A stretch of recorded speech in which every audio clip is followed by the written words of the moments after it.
اگر میں آدمیوں اور فرشتوں کی زبانیں بولوں اور محبت نہ رکھوں تو میں ٹھنٹھناتا پیتل یا جھنجھناتی جھانجھ ہو۔ اور اگر مجھے نبوت ملے اور سب بھیدوں اور کل علم کی واقفیت ہو اور میرا ایمان یہاں تک کامل ہو کہ پہاڑوں کو ہٹا دوں اور محبت نہ رکھوں تو میں کچھ بھی نہیں۔ اور اگر اپنا سارا مال غریبوں کو کھلا دوں یا اپنا بدن جلانے کو دے دوں اور محبت نہ رکھوں تو مجھے کچھ بھی فائدہ نہیں۔ محبت صابر ہے اور مہربان، محبت حسد نہیں کرتی، محبت شیخی نہیں مارتی اور پھولتی نہیں، نازیبا کام نہیں کرتی، اپنی بہتری نہیں چاہتی، جھنجھلاتی نہیں، بدگمانی نہیں کرتی، بدکاری سے خوش نہیں ہوتی بلکہ راستی سے خوش ہوتی ہے، سب کچھ سہ لیتی ہے، سب کچھ یقین کرتی ہے، سب باتوں کی امید رکھتی ہے، سب باتوں کی برداشت کرتی ہے۔ محبت کو زوال نہیں۔ نبوتیں ہوں تو موقوف ہو جائیں گی، زبانیں ہوں تو جاتی رہیں گی، علم ہو تو مٹ جائے گا، کیونکہ ہمارا علم ناقص ہے اور ہماری نبوتیں ناتمام، لیکن جب کامل آئے گا تو ناقص جاتا رہے گا۔ جب میں بچہ تھا تو بچوں کی طرح بولتا تھا، بچوں کی سی طبیعت تھی، بچوں کی سی سمجھ تھی، لیکن جب جوان ہوا تو بچپن کی باتیں ترک کر دی۔ اب ہم کو آئینہ میں دھندلا سا دکھائی دیتا ہے، مگر اس وقت روبرو دیکھیں گے۔ اس وقت میرا علم ناقص ہے، مگر اس وقت اپنے پورے طور پر پہچانوں گا جیسے میں پہچانا گیا ہوں۔ غرض ایمان، امید، محبت، یہ تینوں دائمی ہیں، مگر افضل ان میں محبت ہے۔ آمین۔ پہلا کرنتھیوں اس کا 14 باب۔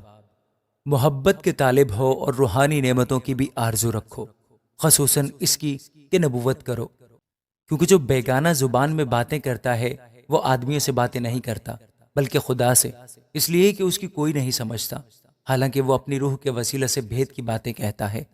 لیکن جو نبوت کرتا ہے وہ آدمیوں سے ترقی اور نصیحت اور تسلی کی باتیں کہتا ہے، جو بیگانہ زبان میں باتیں کرتا ہے وہ اپنی ترقی کرتا ہے، اور جو نبوت کرتا ہے وہ کلیسیا کی ترقی کرتا ہے۔ اگرچہ میں یہ چاہتا ہوں کہ تم سب بیگانہ زبانوں میں باتیں کرو، لیکن زیادہ تر یہی چاہتا ہوں کہ نبوت کرو۔ اگر بیگانہ زبانیں بولنے والا کلیسیا کی ترقی کے لیے ترجمہ نہ کرے تو نبوت کرنے والا اس سے بڑا ہے۔ بس اے بھائیو، اگر میں تمہارے پاس آ کر بیگانہ زبانوں میں باتیں کروں اور مکاشفہ یا علم یا نبوت یا تعلیم کی باتیں تم سے نہ کہوں تو تم کو مجھ سے کیا فائدہ ہوگا؟ چنانچہ بے جان چیزوں میں بھی جن سے آواز نکلتی ہے، مثلاً بانسری یا بربت، اگر ان کی آوازوں میں فرق نہ ہو تو جو پھونکا یا بجایا جاتا ہے وہ کیوں کر پہچانا جائے؟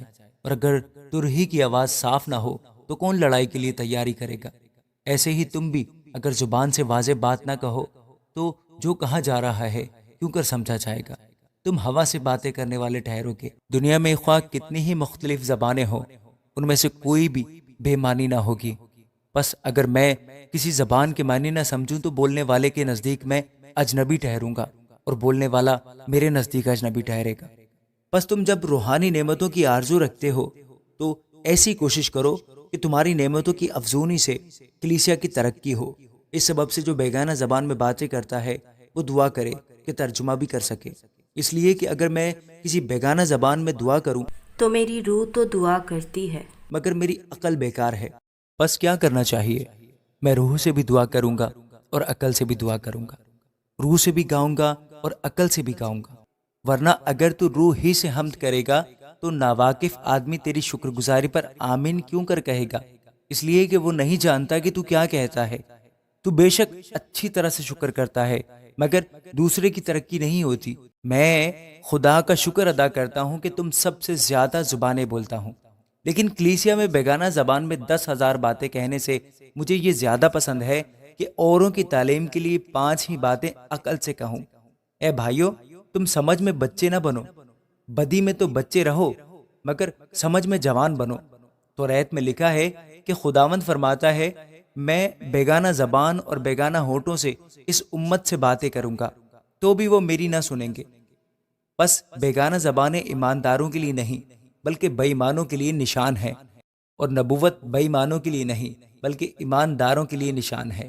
بس اگر ساری کلیسیا ایک جگہ جمع ہو اور سب کے سب بیگانہ زبانیں بولیں اور ناواقف یا بے ایمان لوگ اندر آ جائیں تو کیا وہ تم کو دیوانہ نہ کہیں گے؟